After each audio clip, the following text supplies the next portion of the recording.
पंढरपूरचा विठ्ठल हे संपूर्ण महाराष्ट्राचं आराध्य दैवत आहे.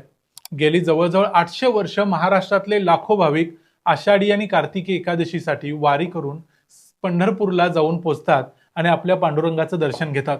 आणि पांडुरंगही या सगळ्या लोकांची आतुरतेने वाट पाहत पंढरपुरात आपल्या कमरेवर हात ठेवून गेली 28 युगे उभा आहे, अशी लोकांची श्रद्धा आहे. पण काय होईल जर कोणी सांगितलं की पंढरपूरला जी विठ्ठलाची मूर्ती आहे, जिच्या पायावर आपण जाऊन डोकं ठेवतो, ज्या मूर्तीच्या पायांना आपण कवेत घेतो, ती विठ्ठलाची मूर्ती खरी नाही. म्हणजे ज्ञानेश्वरांनी, तुकारामांनी, एकनाथांनी, नामदेवांनी ज्या मूर्तीला पाहिलं, ज्या मूर्तीचं दर्शन घेतलं, वर्णन केलं, ती मूर्ती ही नव्हेच, असं जर कोणी सांगितलं तर तुम्हाला काय वाटेल? पण असं महाराष्ट्रात 1981 साली झालं होतं.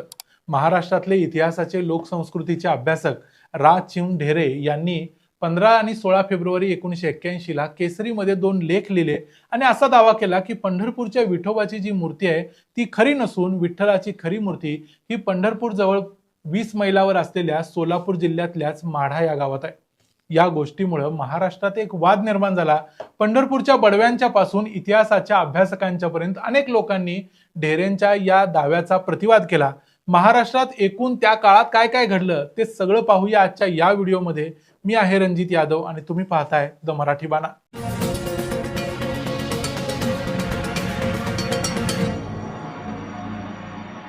रा. चिं. ढेरे यांनी 1981 साली लिहिलेल्या त्या 2 लेखांमध्ये पाद्य पांडुरंग महात्म्य आणि स्कंद महात्म्य यांच्या आधारे असा दावा केला, ऐतिहासिक काळातल्या पंढरपुराच्या विठ्ठलाच्या मूर्तीच्या छातीवर षडक्षरी कूटमंत्र होता आणि संत सावतामाळी ज्यांनी 13व्या शतकात या पंढरपूरच्या विठ्ठलाच्या मूर्तीचं दर्शन घेतलं होतं, त्या सावतामाळींनी जे विठ्ठलाचं वर्णन केलंय त्यामध्ये म्हटलंय, विठ्ठलाचे रूप अतर्क्य विशाळ, हृदय कमळ मंत्रसिद्धी, दिगंबर मूर्ती गोजिरी सावळी, तोडे पाया वाळी मनगटी. यामध्ये सावतामाळींनी 2 गोष्टी लिहून ठेवलेल्या आहेत. त्या म्हणजे हृदय कमळ मंत्रसिद्धी म्हणजे हृदयावर मंत्र आहेत, आणि दिगंबर मूर्ती गोजिरी सावरी म्हणजे मूर्ती दिगंबर आहे, म्हणजे मूर्तीला कपडे नाहीत. आणि सावतामाळींनी अर्थातच हे वर्णन स्वतः पांडुरंगाचे ते भक्त असल्यामुळे अनेक वेळा मूर्तीचं दर्शन घेतल्यानंतरच केलेलं आहे. या सगळ्या गोष्टींच्या आधाराने रा. चिं. ढेरे यांनी असा दावा केला की पंढरपूरच्या मूळ मूर्तीच्या छातीवर षडक्षरी मंत्र हवा आणि ती मूर्ती दिगंबर असायला हवी. या दोन्हीही गोष्टी आत्ताच्या पंढरपूरच्या विठ्ठलाच्या मूर्तीमध्ये नाहीत. पंढरपूरच्या विठोबाच्या मूर्तीवर असा कुठलाही मंत्र नाही, रा. चिं. ढेरे यांनी सांगितलं. त्यामुळे पंढरपूरची विठोबाची मूर्ती ही खरी आणि मूळ मूर्ती नाही. मग रा. चिं. ढेरे यांनी सांगितलं की अशा प्रकारची मूर्ती ही माढा या ठिकाणी आहे. मग ती तिथे कशी पोहोचली यासाठी काहीतरी तर्क देणं गरजेचं होतं. त्यामध्ये त्यांनी एक असा अंदाज दिला की 1659 साली अफजल खानाने जेव्हा तुळजापूरचं मंदिर फोडलं आणि मूर्तीची विटंबना केली, त्यानंतर तो पंढरपूरवर हल्ला करणार त्या अगोदरच मंदिराच्या पुजाऱ्यांनी विठ्ठलाची मूर्ती 20 मैल अंतरावरच्या माढा या गावात हलवली. या ठिकाणी महादजी निंबाळकरांनी एक विठ्ठलाचं मंदिर बांधलं आणि त्या मंदिरामध्ये मूर्तीची प्राणप्रतिष्ठापना केली गेली. अफजल खानाचं संकट गेल्यानंतर ही मूर्ती पुन्हा एकदा पंढरपूरला आणली गेली होती. पण तरीही असा एक तर्क लावला जातो किंवा अंदाज लावला जातो की कदाचित ही मूर्ती पुन्हा आणलीच गेली नसावी, ती तिथेच माढा या गावात राहिली असावी, जिथं विठ्ठलाचं मंदिर बांधलं गेलं आणि तिथेच ती ठेवली गेली. गेली जवळजवळ 350 वर्ष मूळ विठ्ठलाची खरी मूर्ती ही माढा या गावातच आहे, असा दावा रा. चिं. ढेरे यांनी केला. आणि याच मूर्तीचं दर्शन ज्ञानदेवांनी, तुकोबांनी, नामदेवांनी, एकनाथांनी घेतलं होतं. त्यामुळे या मूर्तीचं स्थान हे इतिहासात पंढरपूरपेक्षा मोठं आहे, असा दावा त्यांनी केला. अर्थात यानंतर महाराष्ट्रामध्ये भरपूर गदारोळ झाला आणि अनेक लोकांनी त्यांच्या या युक्तिवादाचा प्रतिवाद करण्याचा प्रयत्न केला. अनेक लोकांनी काय प्रतिवाद केला ते आपण सोडूया आणि संत तुकाराम महाराजांचे वंशज, इतिहासाचे, महाराष्ट्राच्या संस्कृतीचे आणि संत साहित्याचे गाढे अभ्यासक डॉक्टर सदानंद मोरे यांनी काय प्रतिवाद केला ते पाहूया. रा. चिं. ढेरे हे स्वतः एक अभ्यासक असल्यामुळे त्यांनी जर ते चुकत असतील तर त्यांच्या दाव्यामध्ये दुरुस्ती करायची तयारी अगोदरच दाखवली होती, ते हटवादी नव्हते. त्यामुळं सदानंद मोरे यांनी एक लेख लिहिला आणि त्या लेखामध्ये या सगळ्या गोष्टी मांडल्या. त्यामध्ये पहिली गोष्ट अशी की पंढरपूरच्या विठोबाच्या मूर्तीवर जो षडक्षरी मंत्र असल्याचा हट्ट केला जातो, तो हट्टच चुकीचा आहे. ज्ञानेश्वरांनी, नामदेवांनी, तुकाराम महाराजांनी, अशा कुठल्याही संतांनी अशा प्रकारे विठोबाच्या मूर्तीवर मंत्र असल्याचा उल्लेख केलेला नाही, ही पहिली गोष्ट. आणि संत सावतामाळींनी विठोबाच्या मूर्तीचं जे वर्णन अभंगात केलेलं आहे, तो अभंगच मूळ नसून तो नंतर घुसडण्यात आलेला अभंग आहे, ते त्या अभंगाच्या भाषेवरून लक्षात येतं, असं सदानंद मोरे यांचं मत आहे. सदानंद मोरे यांनी असाही दावा केला की स्कंद महात्म्य आणि पाद्य महात्म्य यांचा जर अभ्यास करायचा आणि विचार करायचा झाला तर फक्त षडक्षरी मंत्राचा आधार घेऊन उपयोगाचा नाही, तर या महात्म्यामध्ये वर्णन केल्यानुसार विठ्ठलाच्या हातात गदा आणि तलवार देखील असायला हवी, कारण त्यांचा देखील उल्लेख त्यामध्ये आहे. माड्याच्या मूर्तीच्या हातात तलवार किंवा गदा नाही, तर मग माड्याची मूर्ती मूळ मूर्ती असं कसं म्हणता येईल, असं देखील सदानंद मोरे यांनी त्या लेखात म्हटलं होतं. एकतर एखादं संशोधन पूर्णपणे स्वीकारलं की पाहिजे किंवा नाकारलं पाहिजे, सोयीनुसार त्यातलं हवं तेवढंच घेता येणार नाही. पुढे बाबा पाध्ये नावाच्या एका विठ्ठल भक्तानं विठ्ठल ध्यान मानस पूजा नावाचा एक काव्यग्रंथ लिहिला आहे, ज्यामध्ये विठ्ठलाच्या रूपाचं वर्णन केलं आहे. यामध्ये देखील विठ्ठलाच्या छातीवरच्या मंत्रांचा उल्लेख केलेला आहे. म्हणजे 1659ला अफजल खानाच्या स्वारीनंतर देखील पंढरपूरच्या मंदिरात अशी मूर्ती उपस्थित होती, कारण बाबा पाध्याने ती पाहिली होती आणि त्यांचं निधन 1805 साली झाले. मग 1805 सालापर्यंत ही मूर्ती या मंदिरात उपस्थित होती असा एक अंदाज लावता येतो. मग नंतर या मूर्तीचं काय झालं असा प्रश्न निर्माण होतो. तर त्याचं उत्तर असं आहे की 1873 साली काही बैरागी विठ्ठल मंदिरात दर्शनासाठी आले.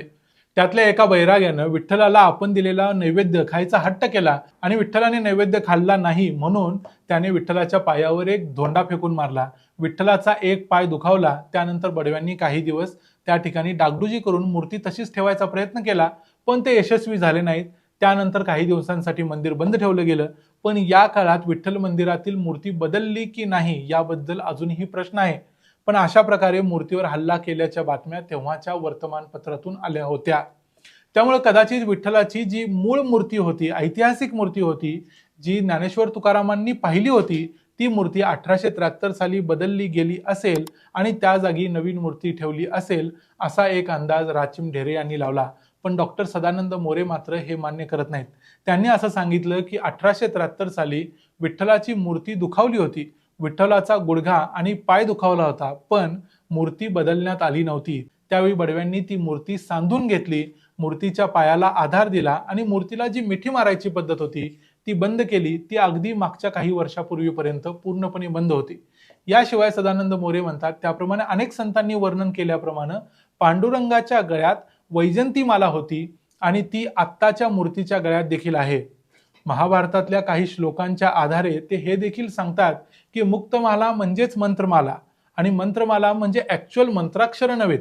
त्यामुळं पंढरपुरात आत्ताची जी मूर्ती आहे तीच विठ्ठलाची मूळ मूर्ती आहे. त्यामुळे मग प्रश्न असा उपस्थित होतो की माढ्याच्या मूर्तीचं काय?